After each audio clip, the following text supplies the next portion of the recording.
Assalamualaikum warahmatullahi taala wabarakatuh. Alhamdulillah kita bertemu pada hari ini pada hari Rabu 28 hari bulan 7 2021. Baik, pada hari ini kita akan sambung PDPR kita pada mata pelajaran ibadat berwarna hijau. Murid-murid boleh buka kitab ibadat warna hijau muka surat 20.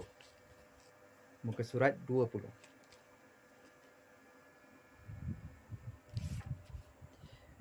Okey, sebelum tu mari kita sama-sama membaca doa sebelum belajar.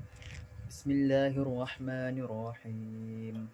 Allahumma aftah alaina hikmataka wanshur alaina min khazaini rahmatika ya arhamar rahimin. Amin. Baik, pada minggu lepas kita telah belajar doa selepas azan, tujuan dan hukum iqamat, lafaz iqamat dan ertinya, cara menjawab lafaz iqamat. Okey, kita ulang balik. Doa selepas azan macam mana? Doa selepas azan, Bilal dah azan, kita baca doa apa?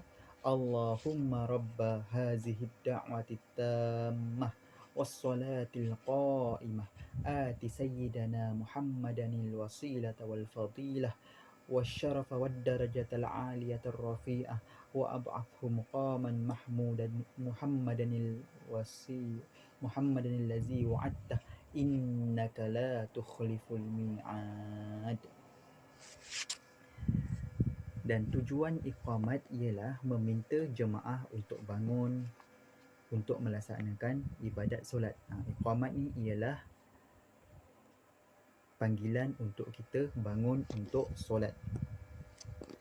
Okey, pada minggu lepas juga kita telah belajar lafaz iqamat dan ertinya. Cikgu nak ulang balik. Pada muka surat 19 ada yang kurang. Cikgu dah edit. Ini adalah yang betul. Ini setelah dibetulkan. Cikgu nak kamu print dan selitkan pada muka surat 19. Selit sahaja, jangan ditampal. Selit pada muka surat 19 untuk rujukan. Okey, lafaz iqamat dan ertinya.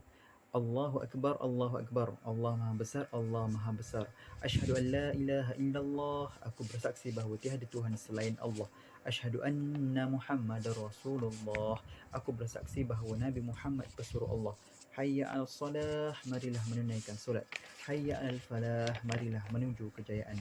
Qad qamatis salatu, qad qamatis salah. Sesungguhnya sudah hampir mengerjakan solat. Allahu Akbar, Allahu Akbar. Allah Maha Besar, Allah Maha Besar. La ilaha illallah. Tiada Tuhan selain Allah.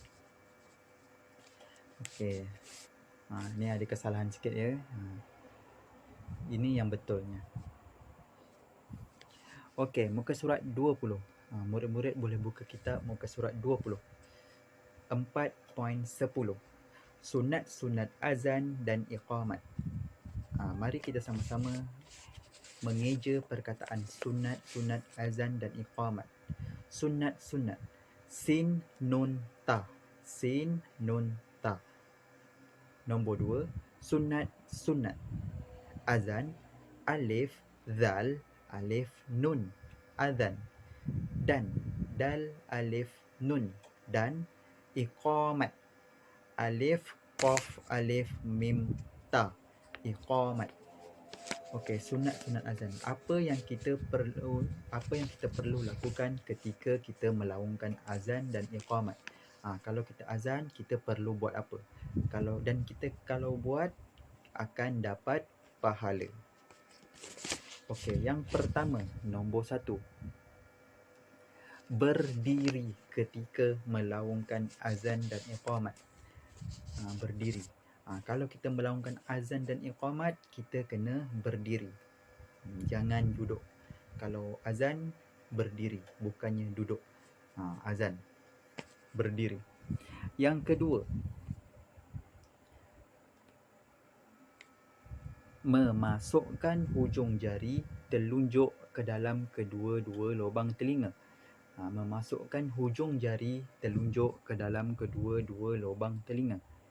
Kalau azan, kita masukkan jari telunjuk, ni jari telunjuk ni jari telunjuk, masukkan ke dalam kedua-dua lubang telinga. Ni lubang telinga, masukkan, lubang telinga, masukkan. Lepas tu azan. Allahu Akbar, Allahu Akbar. Untuk apa? Supaya suara lebih kuat. Tutup, nanti suara akan kuat. Yang ketiga, menghadap ke arah kiblat. Kalau azan, hendaklah mengarah arah kiblat. Mana kiblat? Kiblat situ, arah situ. Eja perkataan kiblat. Qaf ba lam ta, kiblat. Qaf ba lam ta, kiblat. Arah Kaabah, arah Mekah.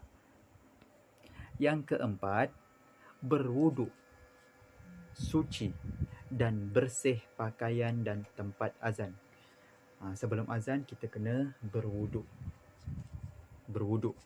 Yang kedua, suci dan bersih. Yang kedua, hendaklah suci. Maksudnya bersih. Pakaian bersih.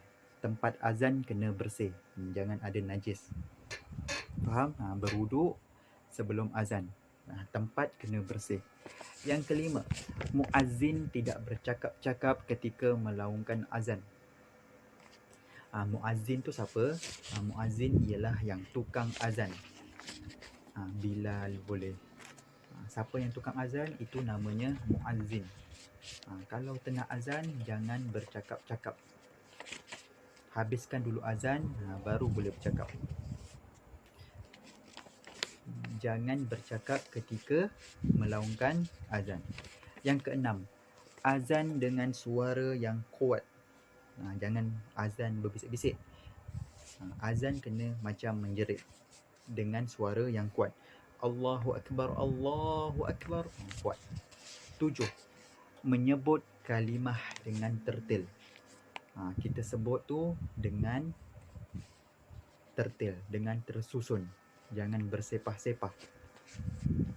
Contohnya Allahu Akbar, Allahu Akbar. Lepasnya apa?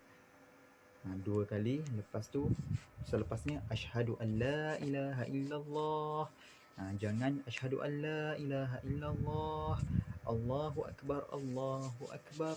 La ilaha illallah. Terus habis. Jangan. Kita kena ikut susunan. Menyebut kalimah dengan tertil. Eja perkataan tertil. Tara, tayalam, tertil. Tara, tayalam, tertil. Yang ke-8, berpaling ke kanan ketika mengucapkan Hayya 'alas salah dan berpaling ke kiri ketika mengucapkan Hayya 'alal falah. Okey, berpaling ke kanan ketika mengucapkan Hayya 'alas salah. Contohnya macam gini, tutup telinga. Berpaling ke kanan. Hayya 'alas salah. Ni kanan cikgu. Berpaling ke kiri ketika mengucapkan Hayya 'alal falah. Berpaling ke kiri. Ni, pandang ke kiri. Hayya 'alal falah. Kanan Hayya 'alas salah, kiri Hayya 'alal falah. Allahu Akbar, Allahu Akbar. Allahu Akbar baru pandang depan balik. Faham murid-murid? Kalau sebut perkataan Hayya 'alas salah, pandang ke kanan. Kalau sebut Hayya 'alal falah, pandang ke kiri. Itu adalah sunat ketika melaungkan azan dan iqamat. Jadi itu saja penerangan pada hari ini. Tajuknya apa kita belajar hari ini murid-murid? Pada hari ini kita belajar sunat-sunat azan dan iqamat. Apa yang kita perlu buat kalau kita melaungkan azan. Jadi untuk tugasan, salin di dalam buku tulis 5 sunat-sunat azan dan iqamat. Salin 5 sahaja. Assalamualaikum warahmatullahi taala wabarakatuh.